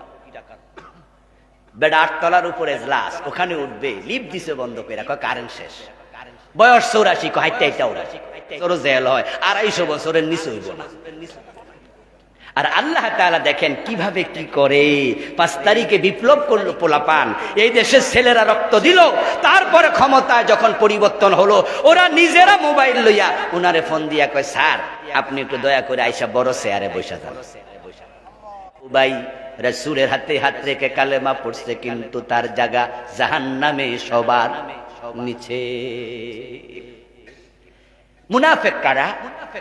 ইজা উনজিলাত সূরাতুম মুহকামা ওয়া যুকিরা ফীহাল কিতাল রাআইতাল্লাযীনা ফী কুলুবিহিম মারাদ ইয়ানজুরুনা ইলাইকা নাজারাল মাখশাদ। নিজে সশরীরে হাজির হইছে, যুদ্ধের মাঠে পর্যন্ত মুনাফিকের বাচ্চা চলে গেছে। ওহদের দিন রাসূলুল্লাহ যখন মজলিসে শুরার মিটিং ডাকেন, ওই মিটিং বানাইয়া দিছে। মুজাহিদ ছিল ওহদের দিন 1300 জনের লিডার আব্দুল্লাহ ইবনে উবাই। সে সাউদ নামক জায়গায় যাইয়া 300 জন লইয়া পলাই চলে আসছে। আল্লাহ তখন রাসূলকে জানায়, আল্লাহ বলেন তারা হলো মুনাফিক, জিহাদ ভালো লাগে না, জিহাদের মাঝে জঙ্গিবাদের গন্ধ খোঁজে এমন লোক বাংলাদেশে আছে না নাই? গত 15টা বছর জিহাদের ওয়াজ করা যায় নাই, শুধু জিহাদের ওয়াজ কইরা জঙ্গির মামলা খাইছে এমন আলেম আছে না? তারা কইছে জিহাদ আর জঙ্গিবাদ এক জিনিস। আস্তাগফিরুল্লাহ, আস্তাগফিরুল্লাহ। আপনারা বলুন তো, জিহাদ আর জঙ্গিবাদ কি এক না আলাদা? জঙ্গিবাদ হল নিরীহ মানুষকে হত্যা করা, আক্রমণ করা। সিনেমা হলে বোমা মারছে শায়খ আব্দুর রহমান, আদালতে বোমা মেরে আদালতের হাকিম মারছে শায়খ আব্দুর রহমান। 500 জায়গায় একসাথে বোমা পুড়াইছে শায়খ আব্দুর রহমান, উনার লোকেরা। আমরা 3.5 লাখ মসজিদের মিম্বার থেকে আওয়াজ করেছি, জুমার দিন আমরা চিৎকার দিয়ে বলেছি, নিরীহ মানুষকে হত্যা করার নাম জিহাদ না, এটা জঙ্গিবাদ, এটা সন্ত্রাসবাদ, এটা ইসলামে নাই, এটা থামাও। জিহাদ কি? জিহাদ হচ্ছে অন্যায় যেখানে, প্রতিরোধ সেখানে। তলোয়ার হাতে নেয়ার নাম শুধু জিহাদ না, জিহাদ শুরু হবে মুখ দিয়ে, জিহাদ হবে কলম দিয়ে, জিহাদ হবে মিছিলে, জিহাদ হবে মিটিংয়ে, জিহাদ হবে সেমিনার সিম্পোজিয়ামে। অন্যায় দেখেছো, চিৎকার দিয়ে মানুষকে জানায়া দাও, পারলে হাত দিয়ে বাধা দাও, পারবা না মুখে বলো, পারবা না অন্তরে পরিকল্পনা করো। তবে হ্যাঁ, জিহাদের চূড়ান্ত পর্যায়ে তলোয়ারও হাতে নিতে হয়। নামাজ, রোজা, হজ, যাকাত, জিকির, আজকার শিখা জিহাদের কথায় একদিনও বলে না। রাসূল জীবন হজ করছে কয়বার? রাসূলুল্লাহ কথা বলে না, রাসূলুল্লাহ জীবনে হজ করেছেন একবার, জিহাদ করেছেন 27টি যুদ্ধে 27 বার। কোরআনে নামাজের আয়াত আছে 82টার মতো, রোজার আয়াত আছে মাত্র 4-5টা, হজের আয়াত 4-5টা, যাকাতের আয়াত 70টার কিছু বেশি, আর জিহাদের আয়াতের সংখ্যা 500। ডিরেক্ট ইনডিরেক্ট মিলে 500 আয়াত। রাসূলের একজন সাহাবী পাবেন না যে যুদ্ধ করে নাই। একজন ছিল অন্ধ, আব্দুল্লাহ ইবনে উম্মে মাকতুম রাদিয়াল্লাহু তাআলা আনহু। উনার জীবনী পড়ুন, বাড়ি গিয়ে দেখুন, উনিও যুদ্ধের মাঠে গাজওয়ে কাদিসিয়াতে শহীদ হয়েছে। অন্ধ লোক যুদ্ধে চলে। ঈসা নবী কি আসমান থেকে নামবে না? কথা শুনেছেন কিনা হাদিসে? ঈসা আসমান থেকে নামবে কিনা? নেমে তিনি দাজ্জালের বিরুদ্ধে যুদ্ধ করবেন। দাজ্জাল যখন পৃথিবীতে বিপর্যয় তৈরি করবে, মানুষকে কাফের মুশরিক বানাতে শুরু করবে, তখন হযরত ইমাম মাহদীর আত্মপ্রকাশ ঘটবে। তিনি সেই দামেস্কের মসজিদে গিয়ে অপেক্ষায় থাকবেন। ঈসা নবী ফেরেশতার কাঁধে ভর করে চতুর্থ আকাশ থেকে নামবে। দুইজন মিলে মুজাহিদদেরকে সাথে নিয়ে দাজ্জালকে খুঁজতে থাকবে। বাবে লুদ নামক জায়গায় খুঁজে হত্যা করবে বর্ষার আঘাতে। ঈসা নবী নামার সময় সাথে কি মুজাহিদ নিয়ে আসবে, না মুজাহিদরা জমিনে আগে রেডি? উনি একা নামবেন, মুজাহিদ আগে প্রস্তুত। তা আপনারা যারা জীবনে জিহাদের চিন্তাই করেন নাই, আপনারা তো ঈসার দলে যেতেই পারবেন না। এই জন্য জিহাদের চিন্তা লালন করো। মুসলমানরা যখন থেকে জিহাদ ভুলে গিয়েছে, তখন থেকে বিশ্বব্যাপী মাইর খাওয়া শুরু হয়েছে। একসময় মুসলমানের এক হাতে ছিল কোরআন, আর এক হাতে ছিল তলোয়ার। স্পেনে মুসলিম মহিলা দর্শিত হয়েছে। আরবের রাজা ৭,০০০ সৈন্য পাঠাইয়া তারিক বিন জিয়াদকে সেনাপতি বানিয়ে বলছে, যাও অ্যাকশনে যাও। আমার মুসলিম বোনের ইজ্জত নষ্ট করেছে। রাজার নাম ছিল রডারি, খ্রিস্টান রাজা। অ্যাকশনে যাও। আরব থেকে চলে গেছে স্পেনে ডিঙ্গি নৌকা বেয়ে, ডিঙ্গি নৌকা। তখন যন্ত্রচালিত নৌকাটাও আবিষ্কৃত হয়। পুরা স্পেনকে আল্লাহ তাআলা মুসলমানের হাতে তুলে দিয়েছে। ৭০০ বছরের বেশি স্পেনে কালেমার পতাকা পতপত করে উড়েছে। আর আজকে আমার পাশের রাষ্ট্র মায়ানমারে ১০ লাখের বেশি মুসলমান বাংলাদেশে এসে তারা ভিক্ষার হাত পাততেছে। জাতিসংঘ খাবার দেয়, না হয় না খেয়ে থাকে। কোথায় সাহায্য? জিহাদ কেন ভুলে গিয়েছো? পাকিস্তানের পরমাণু অস্ত্র আছে, সৌদি আরব, কাতার, ইয়ামান, তাদের আছে টাকা, তাদের জমিনের নিচে স্বর্ণ আর তেলের খনি। তুরস্কর আছে প্রশিক্ষিত সেনাবাহিনী। আমরা তো বাংলাদেশে ১৬ কোটি মুসলমান আছি। বলো না কেন তোমরা? আওয়াজ তোলো যে আমরা অন্যায়ের প্রতিরোধ করব। ধমক দাও পাকিস্তানের পক্ষ হয়ে, বলো মায়ানমার থেমে যা, না হয় পরমাণু অস্ত্রের ঝংকার শুনতে পাবি। আমরা বলি না পরমাণু অস্ত্র ব্রাস্ট করো, এটা আমরা বলি না। কিন্তু অস্ত্র কি দাঁত খিলাল করার জন্য? মুসলমান মেরে ফেলবে, তোমার অস্ত্র দিয়ে কি হবে? তোমার টাকা দিয়ে কি হবে? ৫৭ মুসলিম রাষ্ট্রের ওআইসি এক জায়গা হয়ে একটা ধমক দাও, দেখবা তারের মতো সোজা হয়ে যাবে। আমরা বাংলায় প্রবাদ জানি, শক্তের ভক্ত নরমের জম। নিফাক অন্তর থেকে সরাইয়া দেন। ইযা কিলা লাহুম তাআলাউ ইলা মা আনজালাল্লাহ ওয়া ইলার রাসূল রাআইতাল মুনাফিকিনা ইয়াসুদ্দুনা আনকা সুদুদা। হে নবী, যখন কোরআনের আইনের দিকে, হাদিসের আইনের দিকে, কোরআন দিয়ে দেশ চালানোর দিকে আহ্বান করবেন, যারা বলবে আমি নাই, রাসূল বলবে, আল্লাহ বলে তারা হলো মুনাফিক। রাআইতাল মুনাফিকিনা ইয়াসুদ্দুনা আনকা সুদুদা। আপনি বলবেন কোরআনের আইনের দিকে আসো, তারা বলবো না। কোরআনের আইনের কথা বললে ভালো লাগে না, এমন ২-৪ জন আজকের মাহফিলে নাই। রাজনীতির গন্ধ খোঁজে। নামাজের কথা বললে রাজনীতি পেলেন না, রোজার কথা বললে রাজনীতি খোঁজেন না, কারণ নামাজের কথা কোরআনে আছে। তাই এটার নাম ওয়াজ। হুজুর নামাজের ওয়াজ করছে, রোজার ওয়াজ করলে কোরআনের থেকে রোজার আলোচনা করলে কয় রোজার ওয়াজ করছে। যখনই আল্লাহর আইনের কথা কয় হুজুর তা তো রাজনীতি করে। আমার দোস্ত, আল্লাহর আইন লাগবে এমন কথা কোরআনে আছে না নাই? এটা যদি রাজনীতি হয়, এই রাজনীতি করা আপনার জন্য ফরজ। নবী মুহাম্মদ ১০ বছর কোরআন দিয়ে দেশ চালাইছে। ওমর তো অর্ধ দুনিয়া চালাইছে।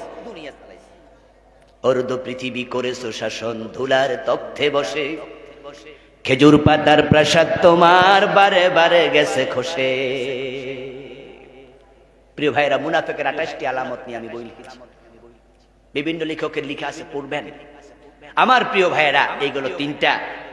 চতুর্থ নাম্বার হলো হারাম খাইলে আমল কবুল হয় না, হারাম খাবেন না। পঞ্চম হলো বেদাতের সাথে জড়িত থাকলে আমল কবুল হয় না। যারা বেদাতি তারা শাফাত পাবে না রাসূলের। রাসূল বেদাতিদেরকে শাফাত করবেন না। যারা বেদাতি তারা হাউজে কাউসারের পানি থেকে বঞ্চিত হবেন, রাসূল তাদেরকে হাউজের পানি পান করতে দেবেন না, সহকান সহকান বলে তাড়াইয়া দেবে। আপনার একটু আওয়াজ দিয়ে বলুন তো, বাংলাদেশে বেদাত আছে না নাই? আপনাদের এলাকায় আসেনি? বেদাত কি? বেদাত হচ্ছে রাসূল এবং সাহাবারা যা করেন নাই ইবাদতের নিয়তে সেটা করা, এটার নাম বেদাত। আমার প্রিয় ভাইরা, রাসূলুল্লাহ আযান শুরু করতেন আল্লাহু আকবার দিয়ে, সাহাবীদেরকে শিখিয়েছেন দুজন সাহাবী, হযরত বেলাল, হযরত আবু মাহজুরা। আল্লাহু আকবার, আযান শুরু। এখন বাংলাদেশে আজানের আগে সালাতু সালাম পড়ে, দুরূদ শরীফ পড়ে, এমন কিছু মসজিদ আছে না নাই? আমাদের কুমিল্লা শহরে গেলে আমি দেখি যে চকবাজারে গেলে বিভিন্ন মসজিদ থেকে আওয়াজ আসছে, আসসালাতু ওয়াসসালামু আলাইকা ইয়া রাসূলুল্লাহ, আসসালাতু ওয়াসসালামু আলাইকা ইয়া নবিয়াল্লাহ। তারপরে আল্লাহু আকবার। আপনি আজানের আগে দুরূদ শরীফ চালু করলেন, রাসূল তো শিখান নাই, এটাই বেদাত। আমার বন্ধু, কথা হতে পারে, প্রশ্ন হতে পারে, হুজুর আমি তো দুরূদ শরীফ পড়ছি, দুরূদ শরীফ তো ভালো জিনিস। কি জিনিস? দুরূদ শরীফ পড়লে সওয়াব আছে না নাই? আমি তো সওয়াবের কাম করছি। আমি বলি দোস্ত তাই বুঝি? যোহরের নামাজের ফরজ কয় রাকাত? ভাইরা ভাইরা দয়া করে কথা বলেন, কয় রাকাত? আচ্ছা, 2 রাকাতের পরে আত্তাহিয়াতু আসেনি? তখন দুরূদ শরীফ পড়েননি?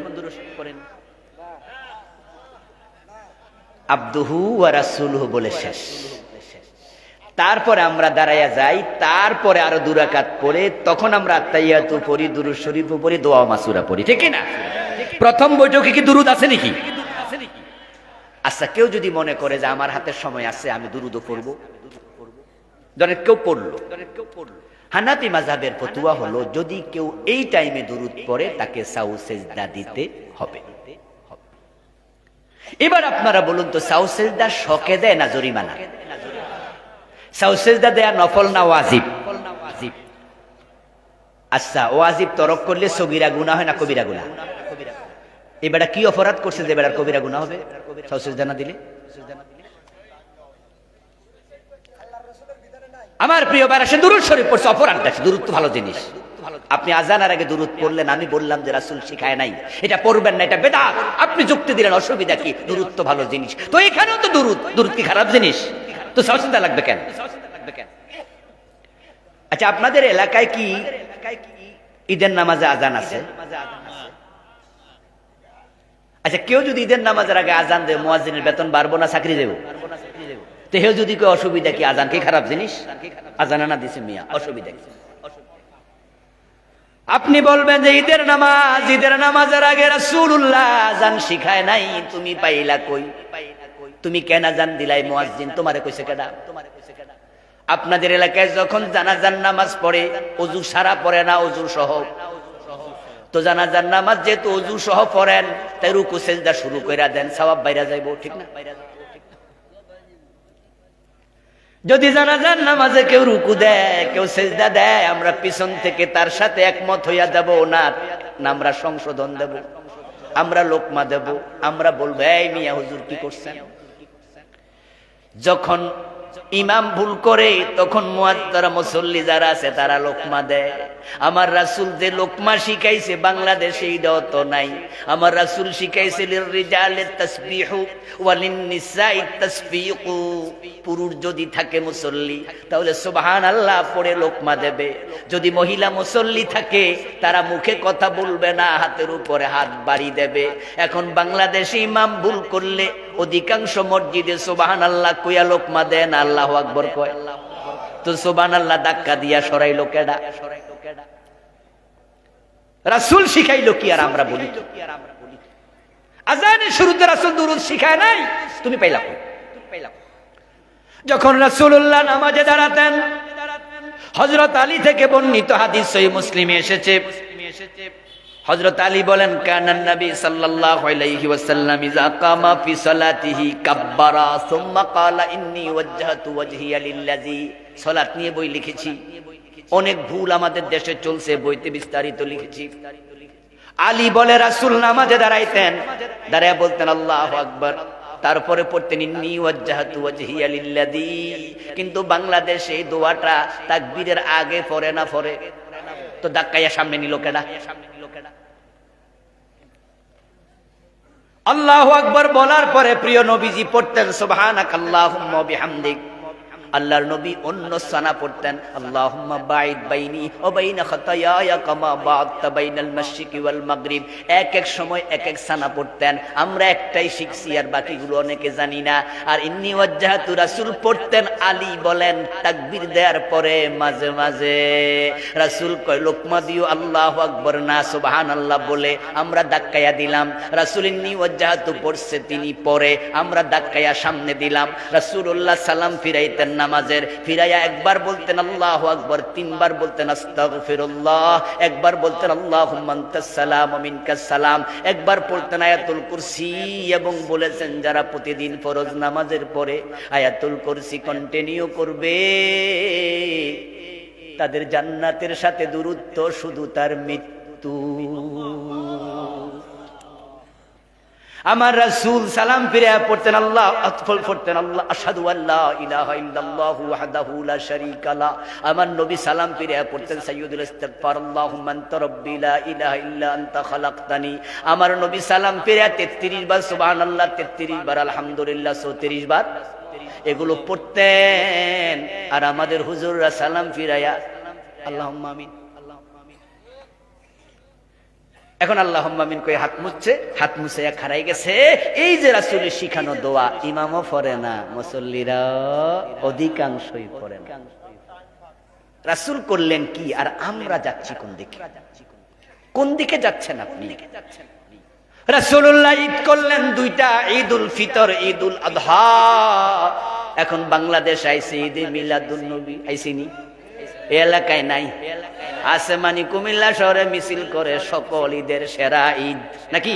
তো রাসূলেরটি সেরা না, তোমারটা সেরা? আমি দেখেছি যে ঈদে মিলাদুন নবী পালনের দিন বিশাল কেক বানাইছে, কেক বানাইয়া কাটে আর কয় হ্যাপি বার্থডে টু ইউ ইয়া রাসূলুল্লাহ। ফাজিল কারে কয়? আচ্ছা হ্যাপি বার্থডে কইয়া কেক কাটা এটা মুসলমানের সংস্কৃতি না খ্রিস্টানদের? এটা কাদের সংস্কৃতি? শয়তান দেখেন ভালোবাসার নাম দিয়ে ঢুকাই দিচ্ছে। বেদাত নিয়ে আমি আলাদা বই লিখেছি, এই বইতে আমি বাংলাদেশে চলমান 38টা লিখছি। এই জন্য বই লিখছি, এগুলো ডকুমেন্ট। আপনি নামাজ পড়ছেন রাসূলের সাথে মিলবে না, আপনার নামাজ আল্লাহ কেন নেবে? রাসূল তো আপনার আদর্শ, তার সাথে মিলতে হবে, ঠিক কি না? রাসূল যা করেছেন আমরা তাই করব। রাসূলুল্লাহ সাল্লাল্লাহু আলাইহি সাল্লাম যা বলেছেন আমরা তাই বলবো। রাসূল জিকির শিখাইছে লা ইলাহা ইল্লাল্লাহ, সুবহানাল্লাহ, আলহামদুলিল্লাহ, লা ইলাহা ইল্লাল্লাহ, আল্লাহু আকবার, সুবহানাল্লাহি বিহামদিহি, সুবহানাল্লাহিল আযীম। আছে না শব্দগুলো? এখন বাংলাদেশে জিকির করে কত স্টাইলে জিকির আছে রে ভাই। কারেন্ট জিকির আছে, কারেন্ট জিকির এরকম করে, করাইত্যা জিকির, কোদাইল্লা জিকির, বইয়া জিকির, হুইয়া জিকির, হাঁটুতে জিকির। তারপরে জিকির করতে করতে গাছের আগে উঠে যায়, বাঁশের আগে উঠে যায়। আসেনি যে রাসূলের সাহাবারা বাসে উঠছে কয়দিন? তা আপনার এত এশক আইলো কোত্থেকে আসলো? রাসূলের ইসলাম বিকৃত করা যাবে না, বিকৃত করা যাবে না। আপনি বলবেন যে হুজুর অসুবিধা কি, একটা ঈদে মিলাদুন নবী না হয় বানাইছি, এটা হাদিসে না থাকলো, কিন্তু কামটা তো খারাপ না। আমি বলবো দোস্ত, উনি বানাইলো 10টা, আমি বানাইলাম 10টা, হুজুর বানাইলো 10টা, অসুবিধা কি? এই কথা বলে যদি এরকম বানাইতে থাকে আজ থেকে 100 বছর পরে ইসলাম আসল কোনটা নকল কোনটা বুঝাই যাবে না। আচ্ছা আপনাদের এলাকায় ধান ক্ষেত লাগানোর জন্য কি রংপুরের বদলে আইনি কামলা আসেনি? আচ্ছা রংপুরের কামলা যখন মনি দেওয়ার জন্য আসছে, সুয়াগাজী বাজার থেকে আনছেন, হেরে দেখাই দিলেন যে এটা আমার বীজের ক্ষেত, জ্বালা ক্ষেত, এটা আমার রোয়া ক্ষেত, ওখান থেকে এনে এখানে জ্বালা লাগবে, ধান লাগাও।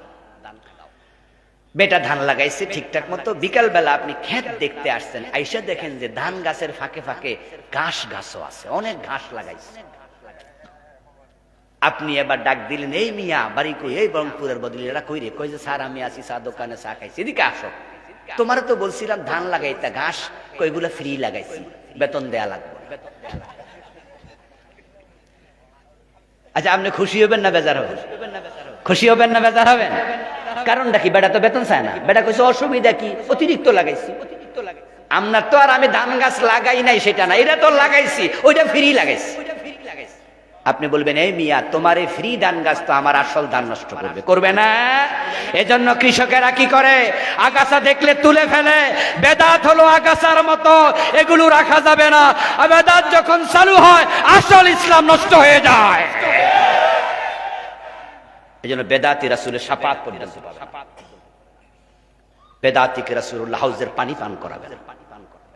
জিকির করতে করতে করতে করতে ইল্লাল্লাহ ইল্লাল্লাহ, এই জিকির আসেনি?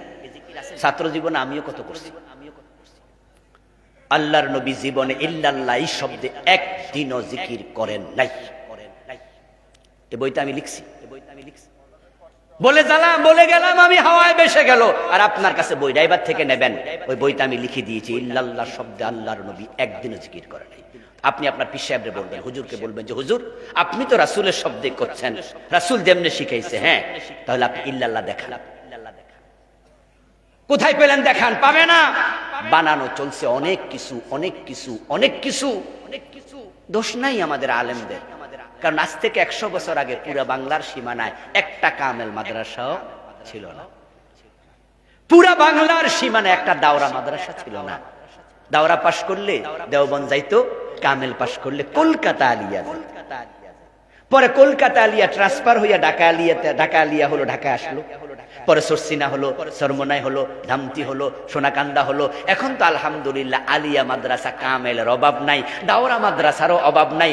এখন প্রতিটা মাদ্রাসায় বুখারী মুসলিম পড়ানো হয়। এখন কি ভুলের উপরে থাকবেন না সংশোধন দরকার?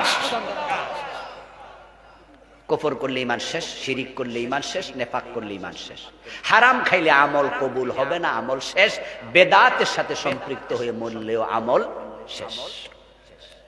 এই বিষয়গুলো থেকে আল্লাহ আমাদের হেফাজত করুন। সবাই বলেন আমিন।